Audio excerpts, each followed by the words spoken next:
एक और प्रोग्राम का नया शुमारा लेकर आपकी खिदमत में हाजिर हैं और आज के प्रोग्राम में गौहर कुचे मेरे साथ रहेंगे। जैसा कि आप जानते हैं कि इस प्रोग्राम का फॉर्मेट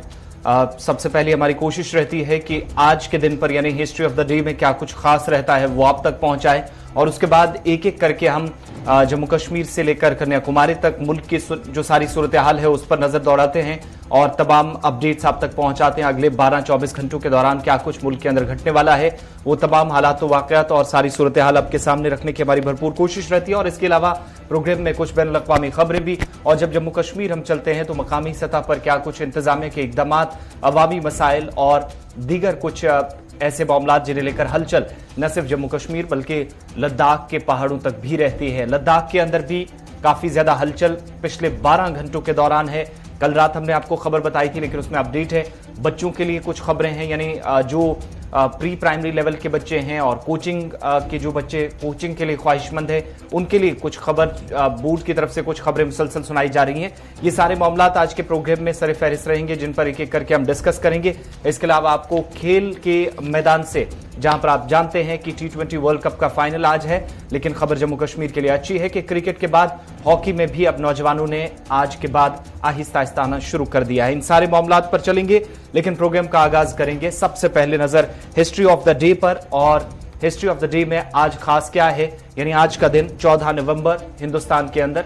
इस दिन पर जरा नजर दौड़ाते हैं। शुक्रिया आसिफ। तो प्रोग्राम की शुरुआत में हम बात करेंगे तारीख में आज के दिन के हवाले से। आज के दिन यानी कि 14 नवंबर को क्या कुछ हुआ है। 1889 मुल्क के पहले वज़ीर-ए-आज़म पंडित जवाहरलाल नेहरू का यौम पैदाइश हुआ है और इस साल 1964 14 नवंबर को आज ही के दिन इस दिन को यौम इत्फाल के तौर पर मनाने का सरकारी ऐलान हुआ है। और 1681 में ईस्ट इंडिया कंपनी ने बंगाल को इलाहाई रियासत बनाने का ऐलान किया है। और 14 नवंबर आज ही के दिन यानी कि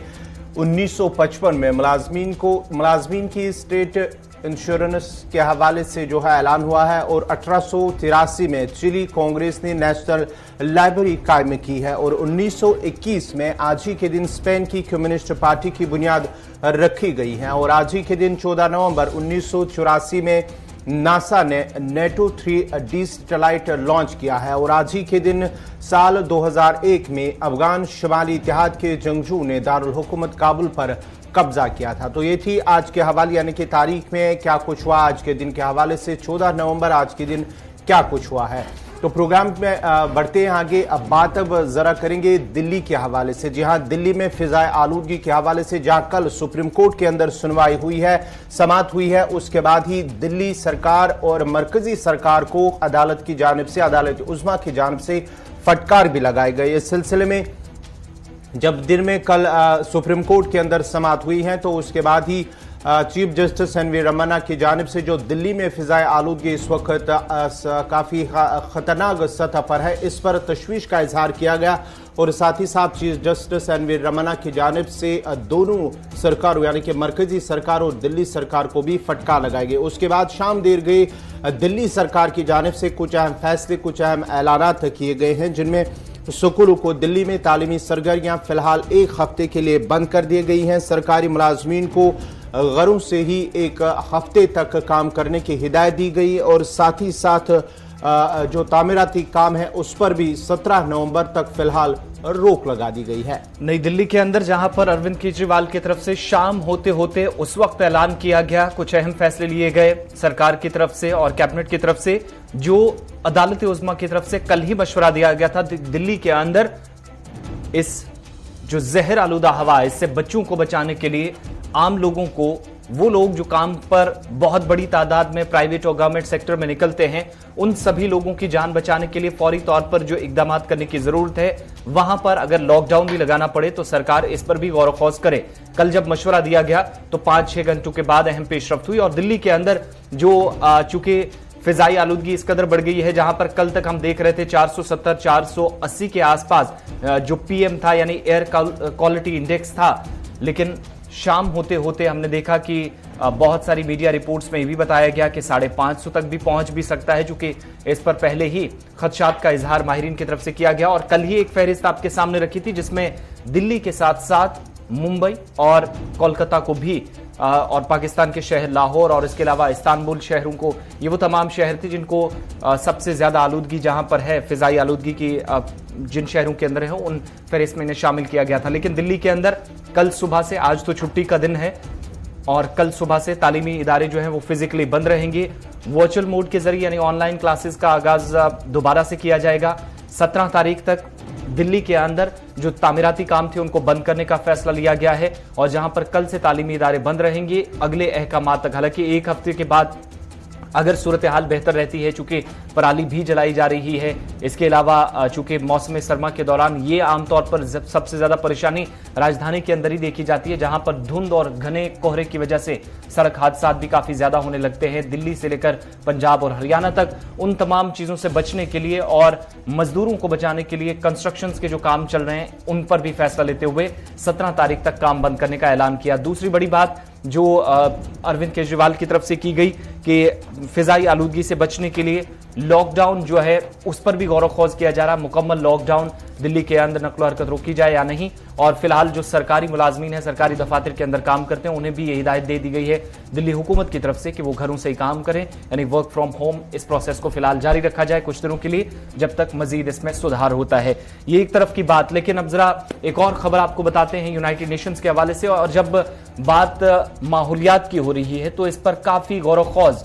अक़वाम मुत्तहिदा के अंदर भी चल रहा है और अक़वाम मुत्तहिदा के अंदर एक बार फिर इजलास हुआ और उस इजलास में दुनिया भर में माहौलियात को शदीद नुकसान का खतरा लाहक है, ये साफ कर दिया गया। अक़वाम मुत्तहिदा ने दुनिया भर के तमाम ममालिक को खबरदार कर दिया है, इंतबाह दिया है कि माहौलियात के नुकसान से तबाही बहुत करीब है। वो दिन दूर नहीं जब इससे भी खतरनाक सूरत हाल पैदा हो सकती है। लेकिन जैसे ही इजलास खत्म हुआ तो ग्रेटा थनबर्ग जो एनवायरनमेंट के लिए काम करती हैं, माहौलियात के तहफ़्फ़ुज़ के लिए इक़दामात जो उठाए जाने चाहिए उनके लिए काम करती हैं, उन्होंने एक बार फिर सवाल उठाते हुए कहा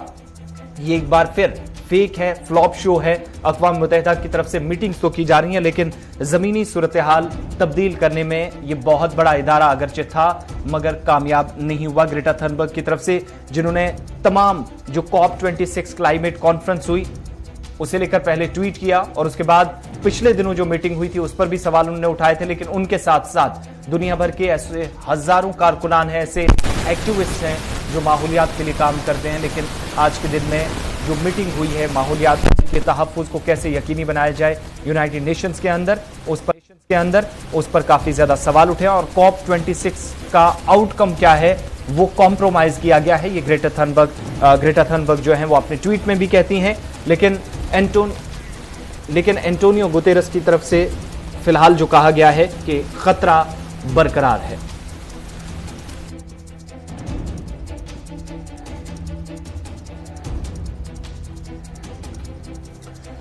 चलिए, तो ये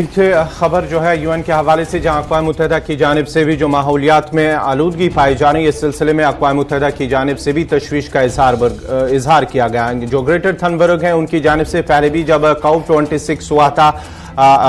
उस पर भी उन्होंने तनकीद की और साथ ही साथ ये भी कहा कि जिस तरह से इक़दामात उठाने की ज़रूरत है उस हवाले से इक़दामात नहीं उठाए जा रहे हैं, जिसकी वजह से ये सब आज जो है हालात यहाँ तक पहुँचे हैं कि माहौल जो है इसमें काफी आलूदगी पाई जा रही है। इस सिलसिले में लगातार अब यूएन की जानिब से भी अक़वाम मुत्तहिदा के सेक्रेटरी जनरल एंटोनियो गुटेरस की जानिब से भी कहा गया है कि माहौलियात को शदीद नुकसान का खतरा है। उन्होंने कहा कि सभी ममालिक को इस हवाले से इंतबाह दिया गया कि अगरचे कबल अज़ वक्त इस पर इक़दामात नहीं उठाए गए तो माहौलियात को नुकसान ज्यादा हो सकता है। चलिए अब बढ़ते हैं आगे। बात अब जरा जम्मू कश्मीर के हवाले से, चूंकि नई दिल्ली के अंदर आपको याद होगा कि साल 2019-20 में एक अहम पेशरफ्त हुई थी और दिल्ली से लेकर कटरा तक मजहबी मकाम पर जाने वाले लोगों के लिए एक और सहूलत रेलवे हुकाम की तरफ से दी गई थी, जिसे हम दिल्ली से कटरा जाने वाली जो वंदे भारत एक्सप्रेस के नाम से जानते थे, यानी एक और ट्रेन का आगाज किया गया था। तैयारी अब और की जा रही है कि मजीद 18 ट्रेनें लाई जाएं, लेकिन एक बड़ा और अहम फैसला लिया गया है कि जितनी भी ट्रेन मजहबी मकामात पर जाती हैं, और बड़ी बात यह कि कटरा के अंदर जो ट्रेन जाएगी जिसमें दिल्ली से या मुल्क के बाकी शहरों से, दिल्ली से इसकी हालांकि शुरुआत होती है, उन सभी मुसाफिरों के लिए प्योर वेज खाने का, खालिस सब्जी का इस्तेमाल हो। प्योर वेजिटेरियंस जो है वो इसमें बहुत सारे लोग हैं और वेजिटेरियंस को किसी तरह की परेशानी ना हो, मजीद 18 ट्रेनें एक तरफ शुरू करने का प्लान तरतीब दे दिया गया है। लेकिन सत्विक सर्टिफिकेट जो है वो बहुत जरूरी करार दिया गया था, जिसके लिए कहीं ना कहीं मंजूरी मिल गई है। और सत्विक काउंसिल ऑफ इंडिया के जो एनालिस्ट हैं उनकी तरफ से साफ कर दिया गया कि वंदे भारत टू वाराणसी और इसके अलावा कुल मिलाकर यानी 18 ट्रेनें जो हैं वो शुरू कर दी जाएंगी। लेकिन आज के वक्त में IRCTC नॉर्दर्न रेलवे हुकाम की तरफ से अहम फैसला लिया गया है कि दिल्ली से कटरा जाने वाली जो ट्रेन है वंदे भारत एक्सप्रेस है उसमें एजेंट्स हो या मुसाफिर हो, यानी वो अमला हो जो इस गाड़ी को, इस ट्रेन को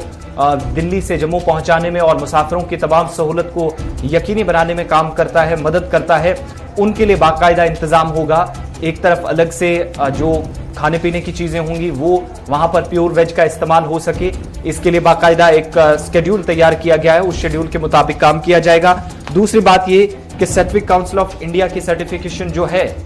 मजीद यहां पर जो ट्रेनें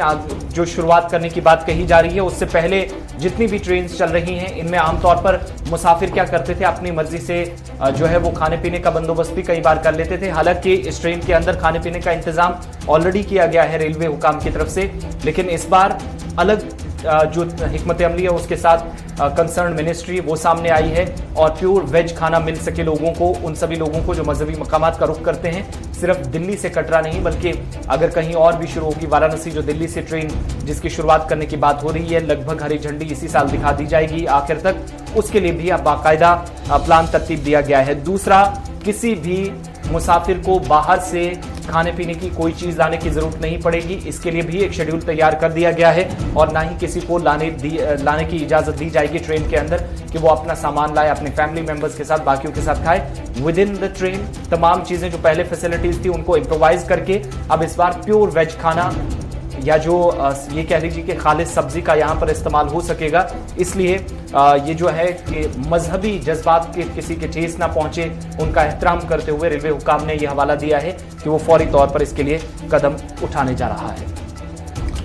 बात अब जरा त्रिपुरा की भी, क्योंकि त्रिपुरा के अंदर जो कुछ हुआ उस पर तफसीलात क्या कुछ हैं गौहर आपको बताएंगे, चूंकि हलचल जो है महाराष्ट्र तक देखने को मिली है और पुरतशद्दुद वाकयात में भी कुछ मकामात पर इजाफा हुआ है, लेकिन सूरत हाल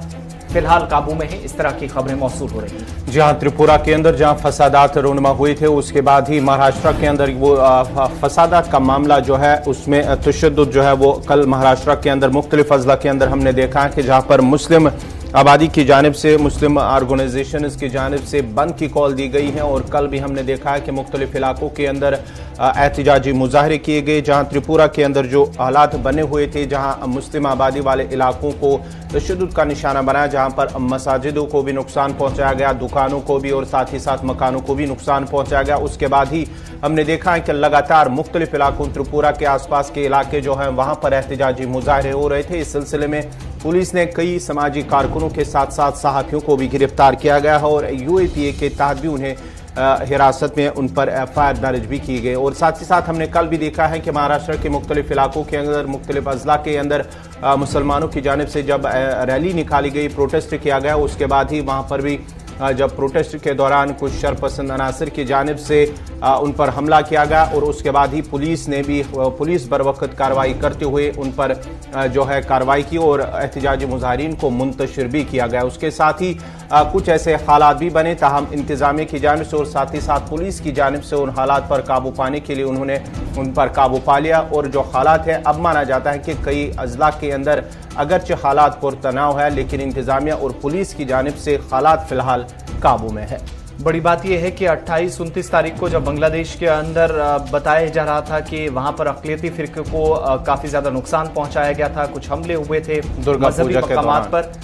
लेकिन उसके बाद त्रिपुरा के अंदर उन सभी अक़लियतों को बांग्लादेश के अंदर उनके तहफ़्फ़ुज़ को यकीनी बनाया जाए, वहां उन्हें टारगेट ना किया जाए, इसकी मुखालफत में एहतजाज हुआ और एहतजाज के दौरान दीगर कुछ मजहबी मकामात को नुकसान पहुंचाने की खबरें सामने आई, जिसके बाद कई लोगों के खिलाफ मुकदमे दर्ज हुए। लेकिन अब ये आग जो है वो महाराष्ट्र तक पहुंची है और अमरावती जिले में फिलहाल इस वक्त कर्फ्यू लगा दिया गया है, दफा 144 का नफाज अमल में लाया गया है। जो अक़लियती फिरके के लोग हैं उन्हें पुलिस थाने में शिकायत दर्ज कराने के बाद जब बाहर निकले तो बताया जाता है कि पथराव भी शुरू कर दिया, जिसके नतीजे में अब कार्रवाई जब की गई है तो 20 के करीब लोगों की गिरफ्तारियां हुई हैं और कई लोगों के खिलाफ FIR भी दर्ज कर ली गई है ये महाराष्ट्र के अंदर। लेकिन फिलहाल इस वक्त सुबह सुबह जो है सूरत हाल काबू में है। सिक्योरिटी फोर्सेस बड़ी तादाद में डिप्लॉयमेंट वहां ऑलरेडी कर दी गई थी, लेकिन अमरावती जिले के अंदर भी जहां पर मुस्लिम तंजीमों की तरफ से रजा अकेडमी इनमें शामिल थी, दीगर कुछ जमातें थी और इनके साथ पॉलिटिकल या सोशल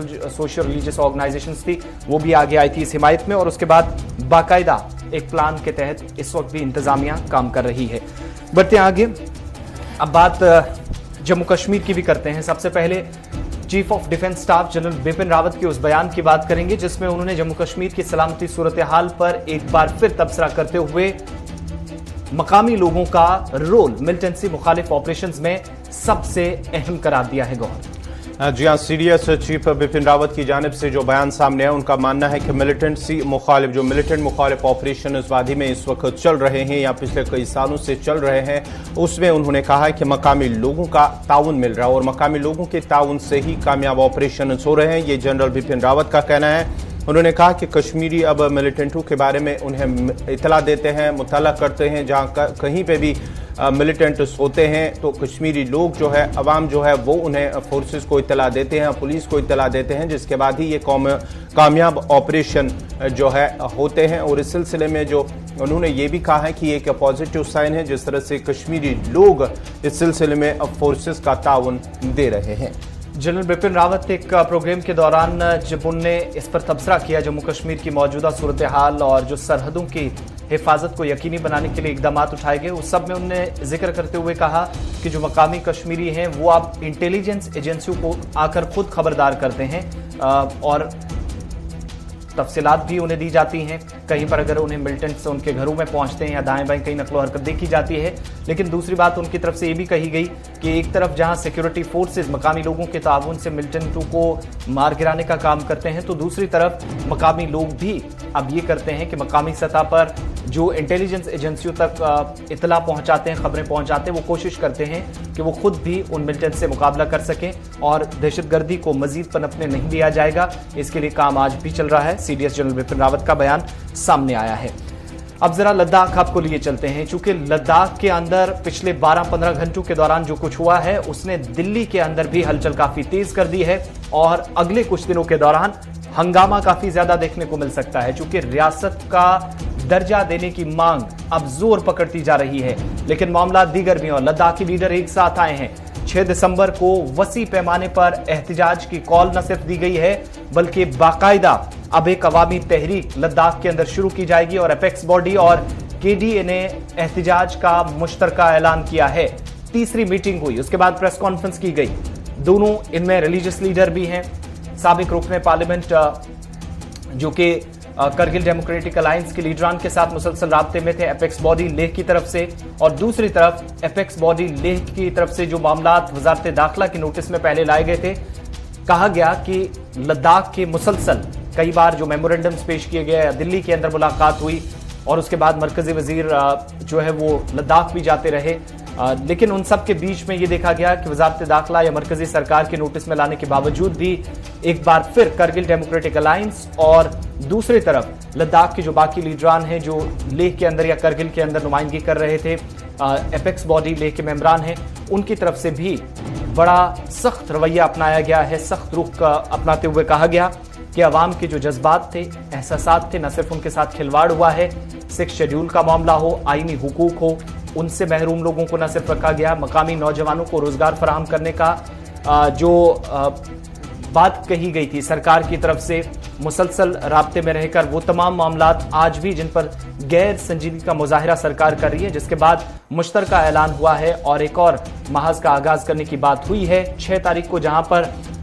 हड़ताल न सिर्फ होगी लेकिन उसके साथ साथ वसी पैमाने पर एहतिजाजी रैलियां, सिंपोजियम प्रोग्राम यानी अवामी तहरीक की शक्ल में अब मजीद कार्यक्रम, मजीद प्रोग्राम हम देखेंगे यूनियन टेरिटरी लद्दाख के अंदर और मुकम्मल रियासत का दर्जा बहाल किया जाए, बल्कि दिया जाए लद्दाख को, ये भी मांग हो रही है। और लोकसभा और राज्यसभा सीटों का भी एक बार फिर से जिक्र किया गया है। हमारे साथ इसी पर बात करने के लिए असगर करबलाई साहब हैं, करगिल डेमोक्रेटिक अलायंस के सीनियर रुकन हैं और जम्मू कश्मीर की सियासत में एक अहम किरदार इनका पहले से रहा। जब एक रियासत हुआ करती थी, अब वो लद्दाख यूटी का हिस्सा है, लेकिन मुसलसल सरकार के साथ जब जब राब्ता करने की बात हुई है तो असगर करबलाई साहब भी उस डेलीगेशन का, उस वफद का हिस्सा रहे थे जो दिल्ली के अंदर सरकार से मुलाकात हुआ था, और उसके बाद लद्दाख के अंदर भी मामलात को संजीदगी से लिया जाता रहा। बहुत शुक्रिया असगर साहब ज्वाइन करने के लिए। प्रोग्राम सलाम जेके में खुशामदीद कहते हैं आपको, वक्त देने के लिए बहुत शुक्रिया। गुज़श्ता दिनों हमने देखा कि आपकी तरफ से सरकार के नोटिस में दोबारा वो तमाम मामलात लाने की बात हुई जो जून जुलाई से काफी ज्यादा कोशिशें आपकी तरफ से की जा रही थी। क्या कहीं ऐसा महसूस हुआ साल के खत्म होते होते कि दिल्ली पहुंचने के बावजूद भी, सरकार के हाथ में कागजात देने के बावजूद भी मामलात पर शायद संजीदगी से काम नहीं हो रहा, अमल दरामद नहीं हो रहा जो कुछ कहा गया था, और उसके बाद अब मजबूर होना पड़ा है ये एक बड़ा ऐलान करने के लिए लद्दाख के अंदर आपको? आपका भी बहुत बहुत शुक्रिया सलाम JNK में जी बेहतरीन मौके को लद्दाख की नुमाइंदगी के तौर पर फराहम करने के लिए। जैसा कि आप जानते हैं, हमारी ये जो आज कल जो मीटिंग हुई है, ये पहली मीटिंग नहीं है, ये तीसरी मीटिंग है। इससे पहले 2 मीटिंग हो चुकी है, और इन दोनों मीटिंग में जब हमारी लास्ट मीटिंग हुई थी, इसमें MOS होम नित्यानंद राय साहब भी आए थे। इन्होंने प्रॉमिस किया था जो डिमांड्स हमने रखी थी, जो हमारे चार्टर ऑफ डिमांड्स है, जिसमें 4 हमारे डिमांड्स है: full fledge statehood for Ladakh UT, constitutional safeguard for Ladakh UT, resident certificate and employment जो अपॉर्चुनिटीज हैं, वो जितने भी वैकेंसीज है उसे फिलअप करने के लिए। और लास्ट हमारा 4th डिमांड था 2 separate Lok Sabha seats for Ladakh. जी उनमें से सिर्फ हमारी एक ही डिमांड जो रेजिडेंट सर्टिफिकेट्स की डिमांड थी वो फुलफिल हो गई है, वो पूरा हुआ है। उसके साथ ही साइमल्टेनियसली उनका था कि हम रिक्रूटमेंट बहुत जल्दी शुरू करेंगे, और वो रिक्रूटमेंट अभी तक नहीं हो पाए है। दूसरा डिमांड उसमें MOS साहब नित्यानंद राय जी ने एक्सेप्ट किया था, कहा था कि जो आपकी ज्वाइंट कमेटी बनी हुई है, उस ज्वाइंट कमेटी को विद इन डेज हम दिल्ली में बुला के होम मिनिस्ट्री में हम बातचीत करा लेंगे। जी वो दिन और आज का दिन अभी तक होम मिनिस्ट्री से एपेक्स बॉडी और KDA के बॉडी को कोई भी इन्विटेशन नहीं आई है, कोई सीरियसनेस कंसर्न इन्होंने नहीं दिखाया है, 2 टाइम्स होम मिनिस्ट्री के एश्योरेंस के बावजूद। जी तो अनफॉर्चुनेटली दोबारा पूरी लद्दाख के आवाम को, लद्दाख की जनता को सड़क पे धकेलने की और उन्हें यह एहसास दिलाने की कि हम ज्यादा कंसर्न नहीं रखते हैं लद्दाख के आवाम को लेकर, लद्दाखियों को लेकर। कल का ये मीटिंग हमारा एपेक्स बॉडी और KDA की मीटिंग, ज्वाइंट मीटिंग हुई, और उसमें हमने डिसाइड किया अब जब तक आवाम सड़कों पे ना आए, जब तक एहतजाज, मुजाहिरे, हड़ताल, धरना न कर ले, तब तक शायद सेंट्रल गवर्नमेंट के कानून पे कोई जूंग रेंगने वाली नहीं है। इसलिए मीटिंग में, कल की मीटिंग में थारो डिस्कशन हुई, सारी लीडरशिप ने यूनानिमसली डिसाइड किया अब वक्त आ चुका है कि लद्दाखियों को सड़क पे आए और अपने वजूद का इजहार करे, और गवर्नमेंट, सेंट्रल गवर्नमेंट को यह जतला दे कि अब लद्दाखी खामोश बैठने वाले नहीं है, और अपने जो एपेक्स बॉडी और KDA ने जो चार्टर ऑफ डिमांड्स दी है, जब तक वो फुलफिल नहीं होंगे, पूरा नहीं होगा, लद्दाखी सड़क पे आएंगे। और शायद ही सड़क पे आने के बाद,